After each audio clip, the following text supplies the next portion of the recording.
میں کچھ نہیں، وہ اللہ کے ہاتھ ہے. یہ جو ایمان میں ایسا معنی کلام رکھا ہے، وہ فیصلے کا موضوع ہے.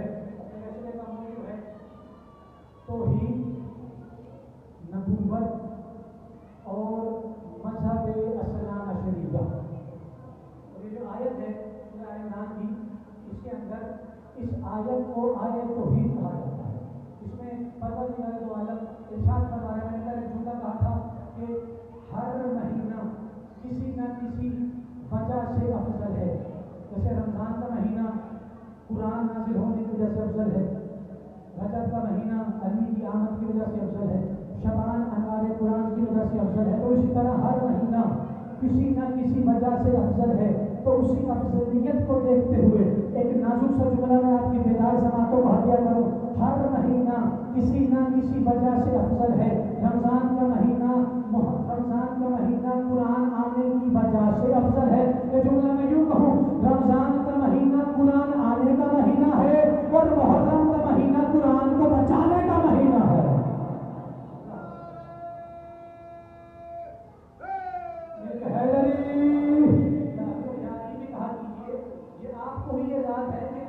کسی میدان سے بھاگ رہے ہیں.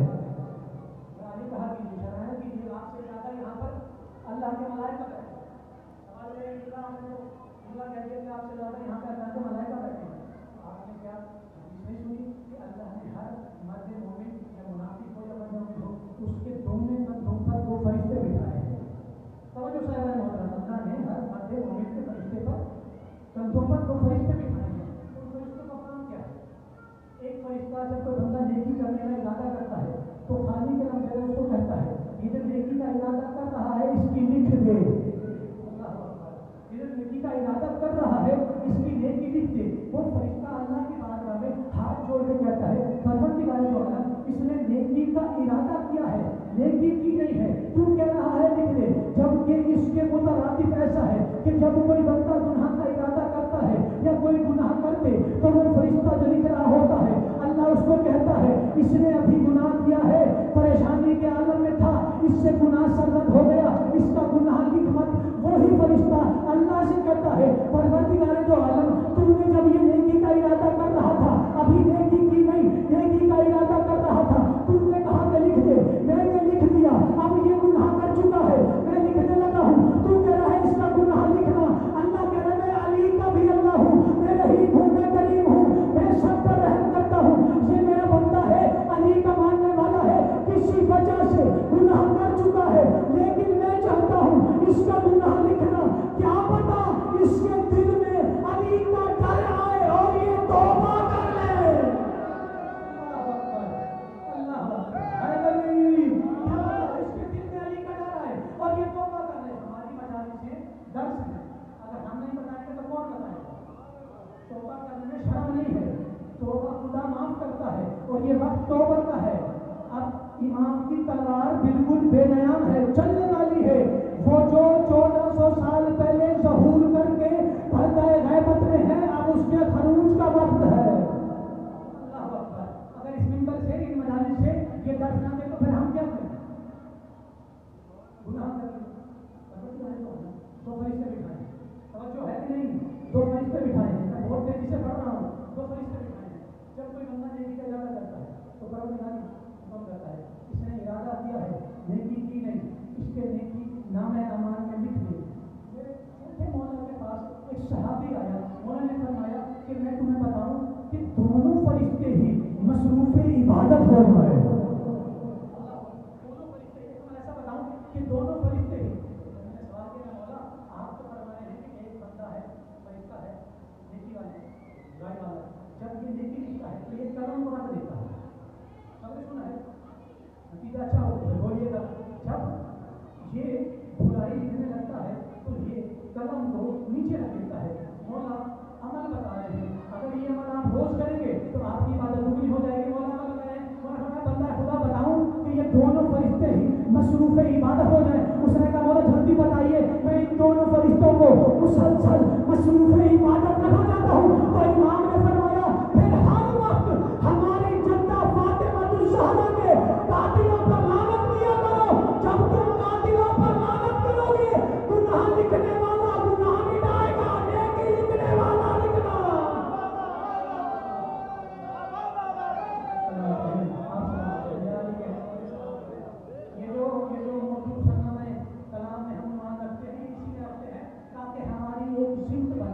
کہ ہم نے اس سمت میں جانا ہے. جملہ پہلے کہا کہ یہ اس کا ذکر ہے جو لا محدود ہے. ہم محدود ہیں, ہمارے ہاتھ میں کچھ نہیں, وہ اللہ کے ہاتھ ہے. اور وہ کیسے اللہ کے ہاتھ نہ ہو. علی کوفے کے منبر سے خطبہ دیتے ہوئے لوگوں سے کہہ رہے تھے یا ایھا الناس, اور لوگوں مجھے پہچانو, میں علی وہ ہوں کہ جس نے آدم کو دونوں ہاتھوں سے بنایا.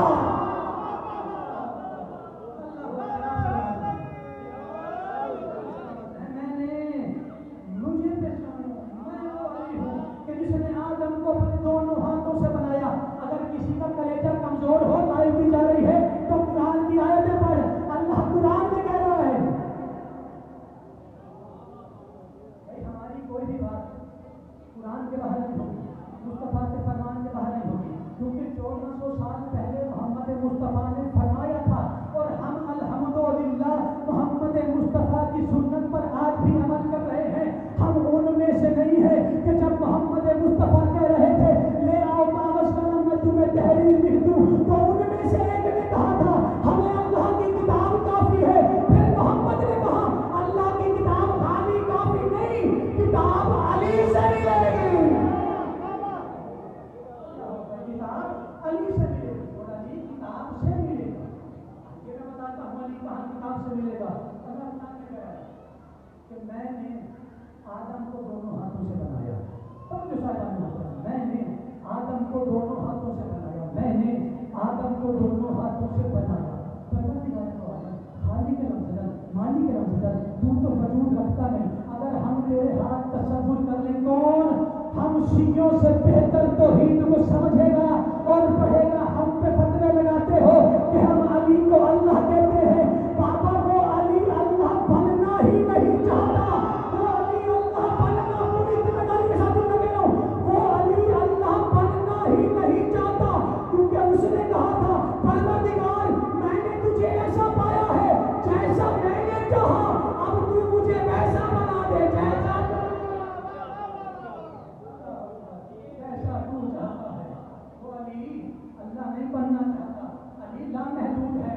اللہ کہتی تو حد بن گئی.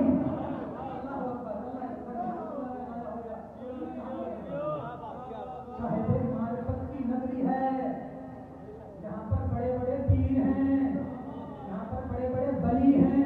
اور اگر کوئی بھی جملہ میں غلط کہوں تو اس ولی کو امر ہونا چاہیے کہ میری زبان پہ تالا لگا دے. کیوں؟ کیونکہ علی پر جو بھی بھوکا ہے ذلیل ہوا.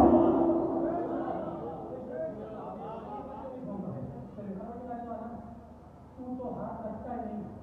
اگر تیرے ہاتھ مان لیں تو پھر ہم ہیں.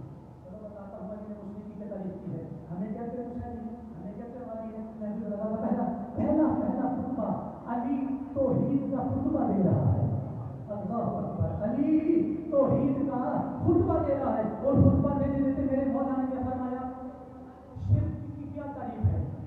2 ڈیفینیشنیں بتائی ہیں, 2 مثالیں بتائی ہیں کہ اگر کوئی کھجور کی گٹھلی ہو اور کوئی ذرہ دانہ ہو, ایک کھجور کی گٹھلی یا مٹی کا کنکر ہو, اگر جملہ لگایا ہوگا پھر جہاں تک سفر میں موجود ہوگا. ایک کھجور کی گٹھلی ہو, صرف بتا رہا ہوں مسلم کون ہوتا ہے جو ہمیں کہتے ہیں نا کہ ہم علی کے فضائل حد سے بڑھا دیتے ہیں. ہم نے علی کے فضائل حد سے نہیں بڑھائے. نبی نے کہا تھا کہ علی یہ ہے. نبی علی خطبہ دیتے دیتے توحید بتاتے بتاتے میرے مولا فرما رہے ہیں کہ ایک کھجور کی گٹھلی ہے اور ایک کنکر ہے مٹی کا. اگر تم نے کھجور کی گٹھلی کو مٹی کا کنکر کہا اور مٹی کے کنکر کو کھجور کی گٹھلی کہا تو یہ ہے شرک. بہت باتیں ہوں گی. ابھی آپ شرک کی ڈیفینیشن میں جائیں نا تو پھر بہت ساری چیزیں کھلیں گی. یہ علی ہی بتا سکتا ہے کہ جس کا جو حق ہو اس کو وہاں بٹھا دینا یہ اس کا عدل ہے, اور جس کا جو حق نہ ہو اس کو وہاں پر بٹھا دیا جائے تو وہ شرک ہوتا ہے. اب سمجھ میں آیا کہ نبی نے کہا تھا اگر علی کو چھوڑو گے تو مشرک ہو جاؤ گے. علی کو چھوڑو گے تو مشرک ہو جاؤ گے. اور اللہ قرآن نے کہا ہے کہ میں کسی مشرک کی عبادت قبول نہیں کروں گا. میں پورا ذکر دے رہا ہوں, میرا مولا جانتا ہے. قرآن اللہ کہہ رہا ہے کہ جب تم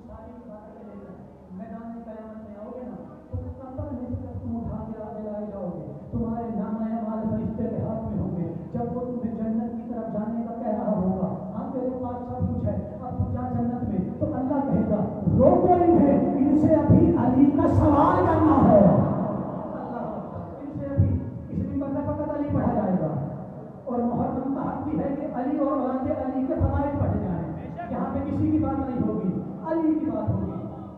انہیں روکو، انہیں روکو، ان سے ابھی علی کا سوال ہوتا ہے. پروردگار اس کا سارے نام ایمان دیتا ہے، روزے بھی پورے ہیں، نمازیں پوری ہیں، حج بھی پورا ہے، زکات بھی پوری ہے، جہاد بھی کیا ہے، مسکین کو روٹی بھی کھلائی ہے، یتیم کا قرضہ بھی دیا ہے، سب کچھ کیا ہے. اس کو جنت میں جانے دے. بولا نہیں، اس کے اعمال میں دیکھ، اگر علی کی ولایت ہے تو جنت بھیج دے، ورنہ اعمال منہ پہ مار کر جہنم میں. اللہ اکبر. ورنہ اعمال سمیت جہنم میں ڈال دے، اعمال سمیت جہنم میں ڈال دے. ہاں کوئی یہ سمجھ رہا ہو کہ میں بڑا عبادت گزار ہوں، ہاں کوئی سمجھ رہا ہو میں نے بڑے روزے رکھے ہیں. نبی کی محفل میں بھی، نبی کی محفل میں بھی ایسے تھے جنہوں نے نبی کے ساتھ روزے رکھے، نبی کے ساتھ حج کیا، نبی کے ساتھ نمازیں پڑھی. لیکن حضرت سہل نے روایت کی ہے، وہ کہتے ہیں کہ ہم ایک روز حجرے میں تھے، نبی کے ساتھ جنگ پر جا رہے تھے. ہم لوگ حجرے میں تھے، نبی کے ساتھ جا رہے تھے. نبی پروردگار سے کوئی اپنا کلام کر رہا تھا، وہ اپنی عبادت میں مصروف تھا. کہ ہم ایک بندے کے فضائل پڑھ رہے تھے، کیا تلوار چلاتا ہے، کیا لڑتا ہے، کیا گھوڑے سوار ہے، کتنا خوبصورت ہے، یہ تو پکا جنتی، یہ تو پکا جنتی ہوگا، یہ تو پکا جنتی ہوگا. اس نے رسول کے ساتھ نمازیں پڑھی ہیں، رسول کے ساتھ حج کیا ہے، رسول کے پیچھے نمازیں پڑھی ہیں، رسول کے ساتھ بیٹھا رہا ہے. جب وہ یہ فضائل بیان کرتے رہے تو رسول ایک مرتبہ ان کی طرف متوجہ ہوئے اور دیکھنے کے بعد کہا یہ جنتی نہیں جہنمی ہے. اللہ اکبر. یہ جنتی نہیں جہنمی ہے. جب رسول نے فرمایا تو لوگوں نے کہا ہے تو رسول کا صحابی، نمازیں بھی پڑھ رہا ہے، روزے بھی رکھ رہا ہے، جو رسول کہہ رہا ہے وہ کر رہا ہے، لیکن پھر بھی رسول نے کہا ہے یہ جہنمی ہے. آؤ ذرا چلے نا میدان کی جانب چل کے دیکھتے ہیں رسول نے اس کو جہنمی کیوں کہا ہے. جب یہ لڑتے لڑتے لڑتے لڑتے زخموں میں چور زمین پر گر گیا نا، جب یہ لڑتا لڑتا زمین پر گر گیا، زخموں میں زخم ہے، مرنے کے بالکل قریب تھا، مرنے کے بالکل قریب تھا، شہادت کے بالکل قریب تھا، شہادت کے بالکل قریب تھا. لیکن اس نے شہادت نہ پائی. کیوں؟ کیونکہ رسول نے کہا تھا یہ جہنمی ہے، جنتی نہیں ہے. اس میں شہادت کیوں نہیں پائی؟ زخموں میں زخم تھے، زخموں میں شدت تھی، زخموں میں شدت کی تکلیف تھی، تکلیف برداشت نہیں کر سکا. اپنی ہی تلوار کو اپنے سینے میں ڈال کے اس پر گر کے خودکشی کر لی. اور نبی نے فرمایا میں نے کہا تھا نا میری بطول کا حق آیا ہے.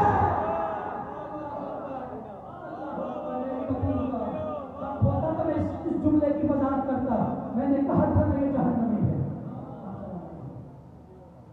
آپ سلام جہنمی ہے، میں نے کہا تھا یہ جہنمی ہے. شاید اللہ انہ لا الہ الا ہوا. بات جانے میں بھول گئے. اسی کے زمر میں جو کچھ پڑھا جائے گا آل محمد کی عطا سے پڑھا جائے گا. شاید اللہ انہ لا الہ الا ہوا.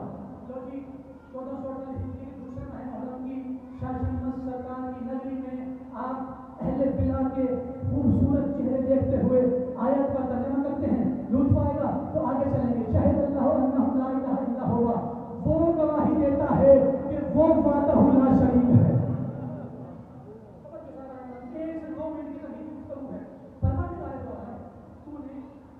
آدم کو بھیجا گواہی دی، تو نے نوح کو بھیجا گواہی دی، تو نے اسماعیل کو بھیجا گواہی دی تھی. یا یوں کہ تو نے تمام انبیاء کرام کو دنیا پر بھیجا لیکن گواہی نہیں دی.